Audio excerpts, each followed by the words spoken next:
Let me introduce myself. Myself, Rahul Garg. I'm working as a lead con in ThoughtWorks, completing 6th year in ThoughtWorks, an industry working more than a decade.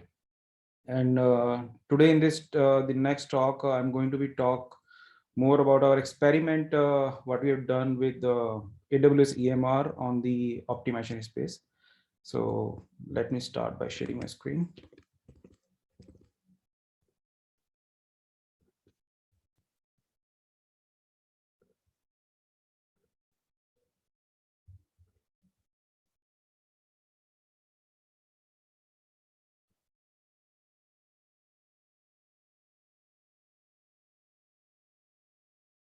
Is the screen visible to everyone? Yes, Rahul. Okay, awesome.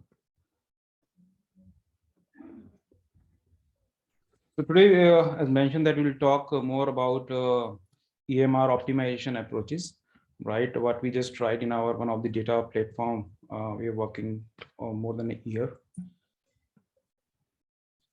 So what we believe that an optimal balance between cost and performance is one of the most important metrics of a data platform. And I believe that all data engineers just try their best to strike this this balance, how we can just have a better performance for a whole data platform, while we can just have a good check on the cost side, right? So today we'll just try to explain like how what we did to strike this balance in our data platform. Before like deep dive in today's session, like I just want to say that optimization is a very wide topic in itself, and it cover several aspects, right? It start the way you are writing the code, the way you are modeling your code, what technology you're using, what configuration you have, what data format you have, right? It's like n layers.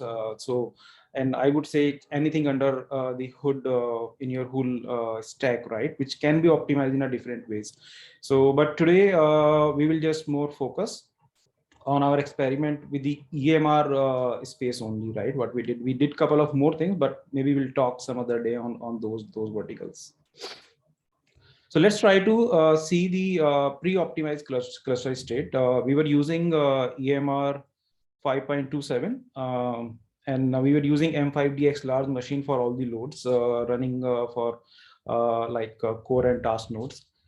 We were having the same scaling policy for both core and task machines, and same configuration for approx same configuration prod and non-prod environments.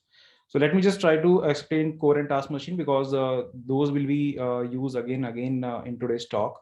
So core machine and task machine, there are sort of the two groups within EMR, and core is a group of the on-demand machines which AWS provide on actual cost, while task machine is a group of on-spot instances which AWS provide on a discounted price, and they usually 1/3 to 1/4 depends on a lot of factors, like the availability of these machines, what region you are, what type of machine you are asking, right?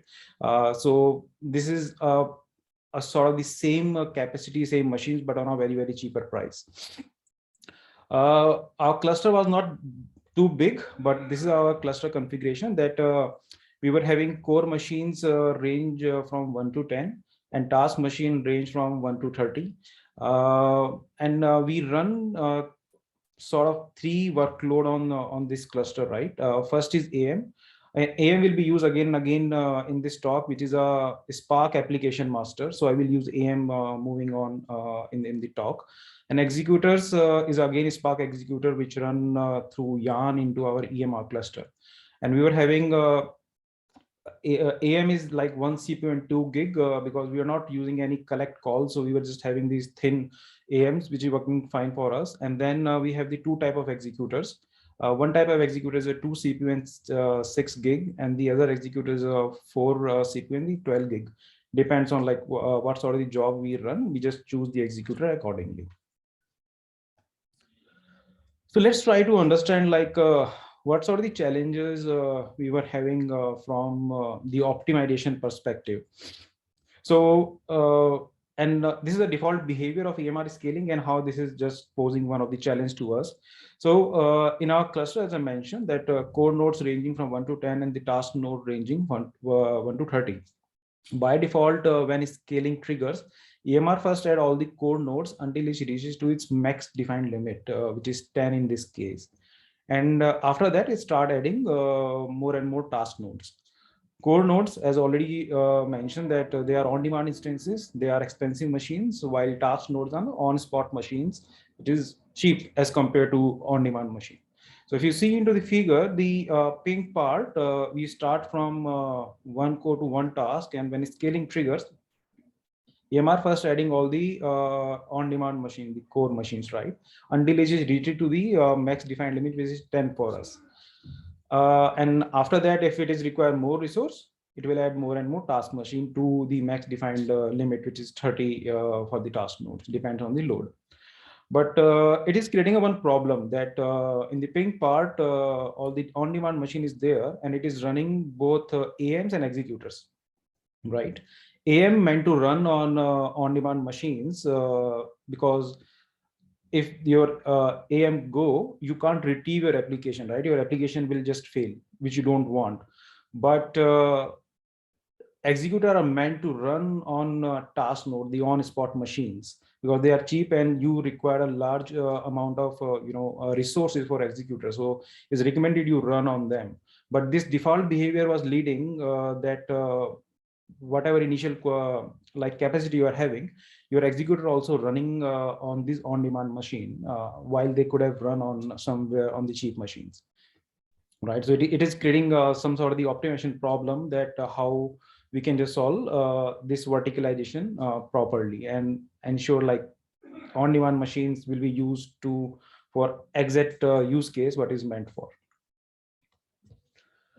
The other challenge we face like underutilized machines, and this is just a few examples which I wrote here. There might be the different permutation and combination depends on what machines we are using and like what sort of the load we are using. But if you see like we are using M5DX last machine, which is 4 CPU and 12 gig. AM is configured to use only one CPU and 12 gig, and we have two sort of the executors. And suppose you just push one job to your EMR and you say, okay, I need to run one AM and this AM require 10 executors.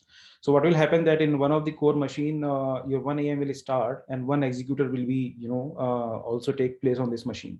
And eventually it will have one CPU and 4 GB left. Now your executor size is more than that. So this one CPU and 4 GB will not be used. It will get wasted during that time. Another combination could be like another job come in and you start adding one more application master there because you can't run executor. So you can just schedule one AM there. But it's still in that case, 2 GB of that machine is not getting used. And if one of the combination, like all the 3 AMs is running on this machine, so one CPU 6 gig is there, and now no executor can be run because we need minimum 2 CPU, right? And there could be the n number of possibilities that your machine is underutilized, right? So this is one of the problem we face when we just looking from the optimization point of view. Unnecessary pending jobs, right? So it is also possible that all core nodes have reached to maximum level, which is 10 in this case, and they are fully occupied by the other jobs, AMs and executors. In this case, if you submit next job to your EMR, it will be in pending state until it find a resource on core machine to run, because AM will only run on the core machines, right?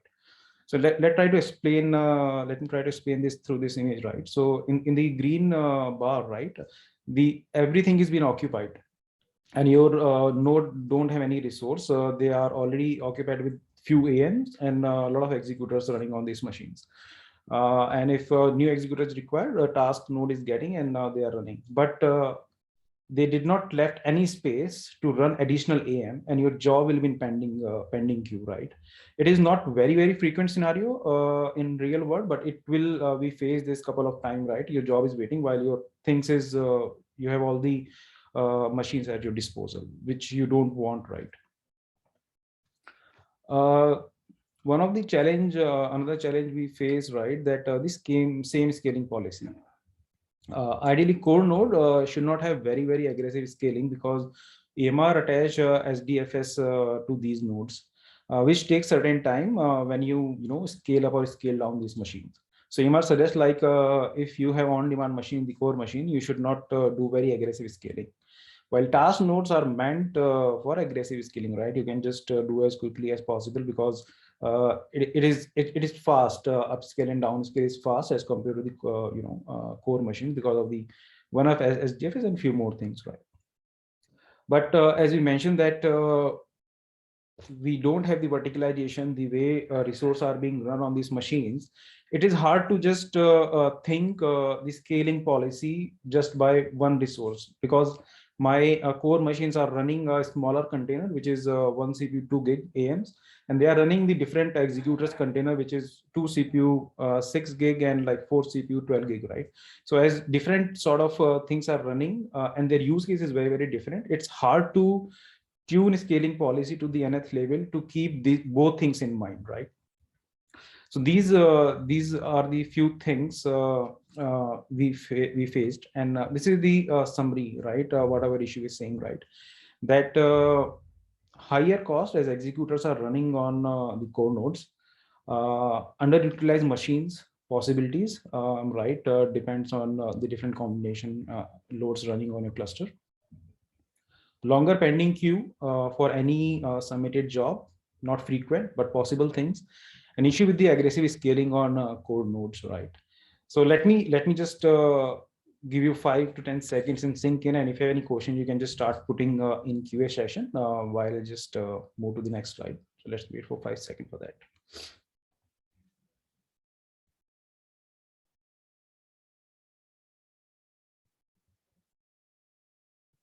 Cool. So if you think like what could be the early wins and easy possible solutions, right, for at least these problems, what we discussed. One thing could be like you do something and run executors only on task nodes, right? And you ensure that core nodes will only be used to AM for running the AMs, right? If you do these two things, then you can think like how to tune scaling policy for core and task nodes, and use appropriate and different machine types, because they are different road, they are different requirement, they require different resource, their scaling is different, right? So can we just think about to get the different machine types based on these loads? So first thing, what we tried to ensure that run executors only on task nodes, and this is important because this change the way we are looking the optimize our resources and open a lot of windows, which really help us to just drive a couple of more things in the EMR optimization space. So first thing is the yarn label, right? And if you're working with the EMR, right, you most probably have heard yarn labels. It's a very strong features to allocate and to plan resource optimally within a cluster, right? So if you have a big EMR cluster, a lot of time people use these labels to provide the vertical boundaries in the resource. So for example, like you have a big team, you create a big email cluster for your client, and client has the different teams, like one is R&D team, one is sales team, one is data science team, analytics team, and they say, okay, we just have one cluster, but how to ensure like individual team is not taking more resources what they should be, right? So then nodes can like labels can come into the picture and to define the resource boundary for this team. If we talk about the default behavior of the EMR, EMR adds one label which is named core, and they attach to the all core machines by default, right? And that's how the AM run on these machines.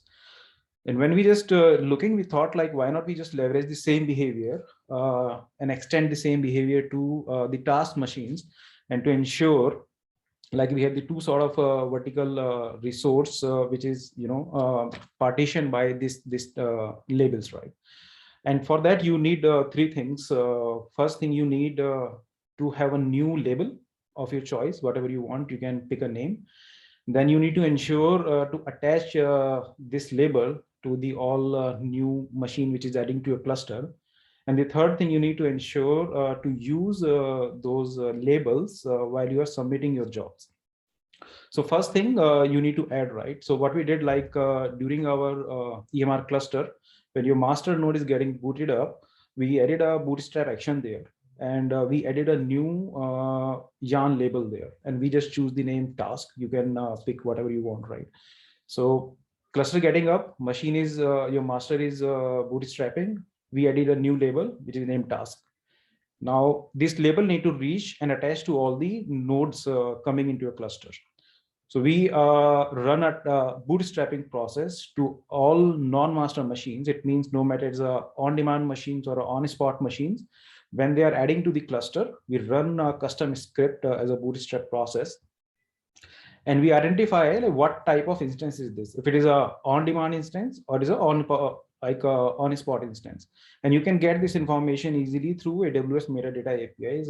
Like AWS provide those API, you can get the information of your current instance, and you call that API, and API return you like the couple of more information is a just HTTP request, it return you JSON, you get that information out of that JSON request, and we identify like what type of instance is this. If it is a on-spot instance, we add the newly created label task to that machine. If it is an on-demand machines, we just add a code label, which EMR already doing. So we just following the same. So now our labels is just having two vertical resource. One is all the demand instances, which is labeled as core machines. And the other, our whole big like bunch of machine, the task machines, now which have a label task. And the third thing is a label selector, right? Now we need to ensure that all executor will run only on task nodes by setting the below config, right? We just need to set the spark.yarn executor node label expiration to task. This is the default provided config, right? Not much used, but we just set this at a cluster level, and we just apply it to across all the jobs. And when we just submit any job now, so what Yarn is doing, it will create, it will just allocate my AM's container, which is one CPU 2 gig, to only on the on-demand machines, which is core group. And it will ensure that any executors it will schedule only on the machine which has the task label, right? So it helped to create those clear vertical boundaries within our resources. A suitable machine type, right? So as I told that previously, we were using M5D X large machine for both the things, and now those machines are running both the loads. But now with the label approach, we have the two very vertical different resource requirement for two different type of jobs, the executors and the AMs. So we try to minimize the possible underutilization with different machine combinations. And we did a couple of computation math, and like we created a couple of Excels to get do all the calculation like what machine we should use. And we just end up using C5DX large, which is 4 CPU and 8 gig. If you see like 4 CPU, 8 gigs, a 1:2 ratio between CPU and memory, which is the same ratio for our AMs, right? 1 CPU and 2 gig. So this machine is best suitable for us. And now it's running 3 application master on single machine, right? M5DX large for executors, we just continued with that machine, but we also have planned to compare the price cost comparison with the R5DX large, right? How it will play with that. Review machine types and resource requirement for all non-prod environments like dev, QA, UI, and CI and UAT, right? So usually we have like 3 to 4 non-prod environments, and ideally they should not be as thick as the prod environment, specifically in the data space, right? Because in production you have the huge data, but in non-prod environment you have the very, very thin data, right? Just the few replicas of the data, right? You don't have the much data, big data. It means we don't need the same resources what we required for the prod, right? And that's the point triggered. Can we reduce the capacity for our executors and the different load what we are running into our cluster?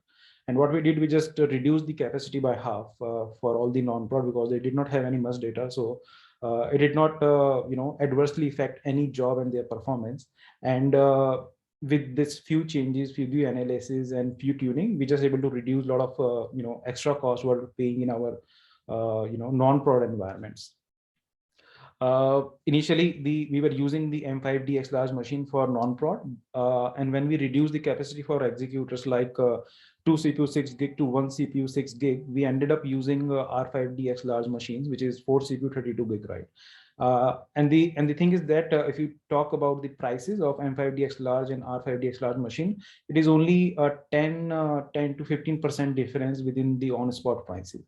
But we are able to run the twice the amount of load on this machine, so which is a very, very win condition for us, right? Tuned scaling policy, right? Different and optimized scaling policy based on usage patterns, right? Previously, we were using mostly available cluster memory percentage matrices, but later we added different matrices suitable for the different loads, right? So as I told that initially, it's hard to tune the scaling policy for core and task because of the things, sort of the same things running on the same machines. But now we're saying, okay, the core machine is getting used only for the AMs, and AMs is not that much. On a particular time, we were just running in our cluster maximum 15 job altogether, right? All the whole the day, it's run a couple of hundred job, but at a given time, it's like 15 or 16 job max, right?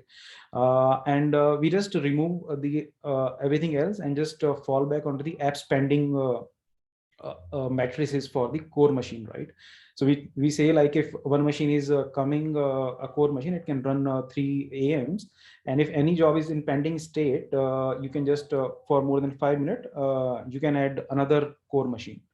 But for task, we added 2 more things other than yarn memory available percentage. We added container pending ratio and apps pending. So mostly yarn memory available percentage and container pending ratio, they are doing the job fine. But we added apps pending as an icebreaker. Sometime because AWS is managing by itself, we just provide these values. And there's a lot of permutation combination. What happens, like how many machines you are running, what is the resource available. So sometimes what happens, like they stuck to a deadlock, right? And it takes some time, few hours to break that deadlock, right?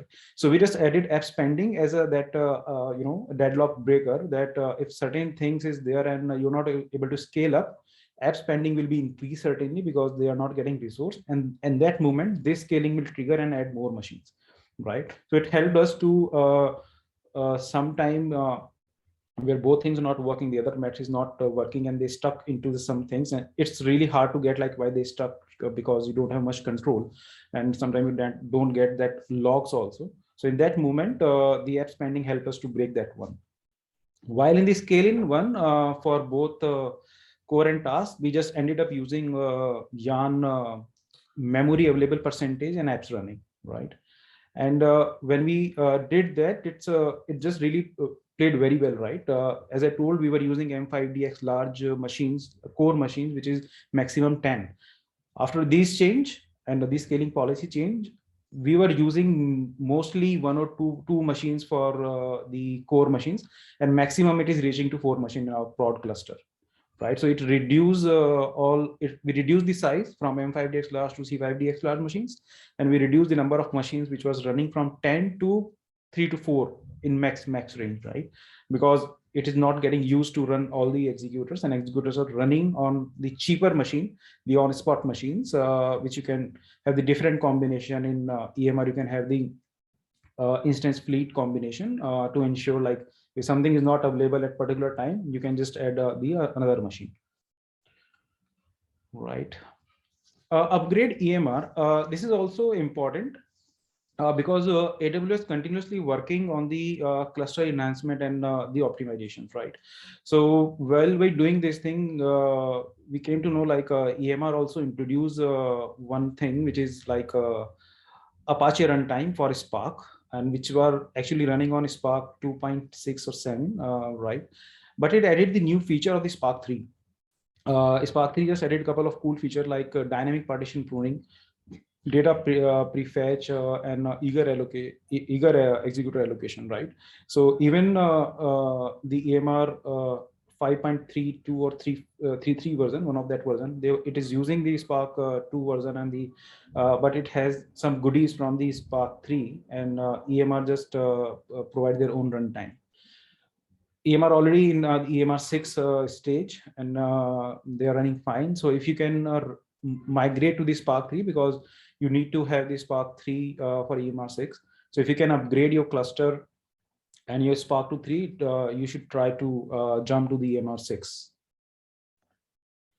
So it's time for result, right? So let me summarize, right, what we did. We able to create and consumed our custom label for nodes. We played our scaling policy well, and almost all scale in scale out possibilities. We removed the deadlocks, right? We choose the different sort of machines. And when we talk about the cost, as per you can see in the diagram, right, it reduced by approx 35 to 40%, right? It's not a huge cluster, right? And things will certainly change the way you are using, and the cluster is so big because in ThoughtWorks itself, right, we have the different level of cluster, right? Like 30-40 machine to like few hundred of machines, right? But in our cluster, if you see, like in first 2 months, the cost was approx 1,400 and 1,500 between. And once we do that, it is coming down to 800, 900, between 100, 800, 900, 850 sort of, right? So it reduced that cost approx 35% to 40% for us, right? Not last thing, last but not the least. So we so this result I showing, we just did everything release, right? And after that we continued our journey to optimize, and we just tried one more thing. And most probably you have heard also, right, that AWS continuously working to enhance their own processors for the AWS cloud dynamic load. And AWS has introduced some time back, right, the Graviton processors. As per AWS, it is designed to deliver the best price performance for your cloud workload running in Amazon EC2. And what they have done internally, they have just, this is a ARM-based machines, ARM processors architecture machine. And what they have done, they have created the good hyper-threading model on based on top of these processes, which provide a significant better results when you're talking about the highly contextual or like highly CPU intensive workload, right? AWS Graviton 2 processors deliver a major leap in performance and capabilities over the first generations. And I did not know, when I'm just creating this presentation, I found like Graviton 3 is something AWS is working. It is not generally available now, but as per AWS, Graviton 3 will be a lot of additive advantage over Graviton 2. It will provide 25% as per AWS. I've not have the fact figure with me, but the 25% better compute performance, 2x higher floating point performance, and up to 2x faster cryptographic workload performance. Because when you talk about the EMR, we also have the data at rest mostly in our S3 bucket and the other sources, which is encrypted, right? So there's a lot of computation at that and also happen on the encryption and decryption part. So AWS also working on that the direction, right? And initially, I was a bit skeptical when I was just looking this Graviton machine. Should I use it? Should I not use it? Like how is being adopted by the industry, right?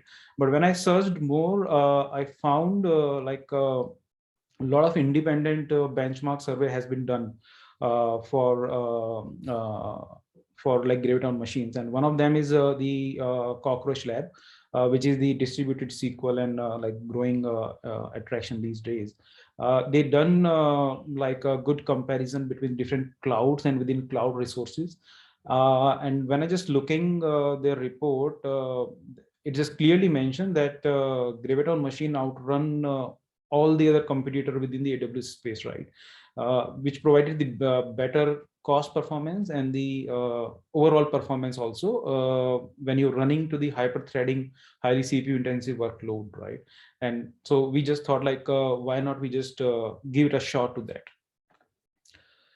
And again, right, what we just change all the machines to x86 and x64 and 86 architecture, which is Intel based processors, to ARM Graviton 2 machines, right? And it further reduced the computational cost by approx 25 to 30%, right? So if you see the figure, you see like on 10th of January, it's a recent one, we just released into the prod this month only. And if you just see it, initially this node were costing approx $30 per day, $31 per day, right? But after we did not do anything else. This really just change the machines type what we are using. Rest everything we already done. What I explained, we already done and deployed previously. And when we did that, this closed down to approx 20 to 21 and 22 in that range, right? So if you see like 30 to 21, which is again sort of 25 to 30% one on top of the 40% which we already done, right?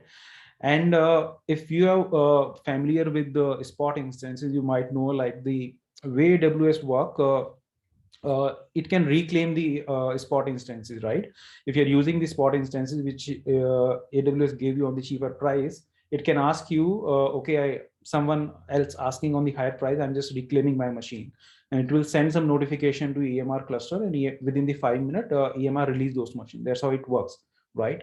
It means like whatever load running on this machine, it will gone. And that's why we only run the executors, because Spark can retrieve the stage of these executors because of fault tolerant framework in itself, and it can rerun those things to the any other machines, right? Your system is fault tolerant, but this thing creates certain disruption because that executor, that machine is doing certain computation, certain state, it is lost. Now it need to be recompute, recreate, and it will lending the process, your processing time. What we observed while we were on the non-Graviton machines, that reclaiming of machine is happening, not that frequently, but yeah, we're just observing at least 2 or 3 events in a week that those machine is reclaimed, right? But in last 1 month also it is early, but in last 2 or 3 weeks we observed like there is no incident of reclaiming the Graviton machines which create any disruptions, right? And which means it is sort of the win-win situation, right? You are getting the good cost, you are getting the good performance, and you're also reduce the events of reclaiming the Spot instances. Yeah, I think that's all. And towards the end, just sort of the summarizing what we have discussed so far, that after these changes, the overall cost saving was 40 to 45%, which is a huge for a data platform. Even we did not anticipate this sort of the thing will be done with this smaller things. It's a unique approach we devised for labels, but it really played very, very well. Performance for different jobs also improved from the range of 20 to 60%, right? There's a couple of jobs where we're directly using the Spark SQL, which was taking like 2.5 hours. And when we did this thing and the upgrade, the MRH reduced by approx 60, 70%, right? So a lot of different factors, but we found in our cluster, in the prod cluster, the performance increased by 20 to 60%.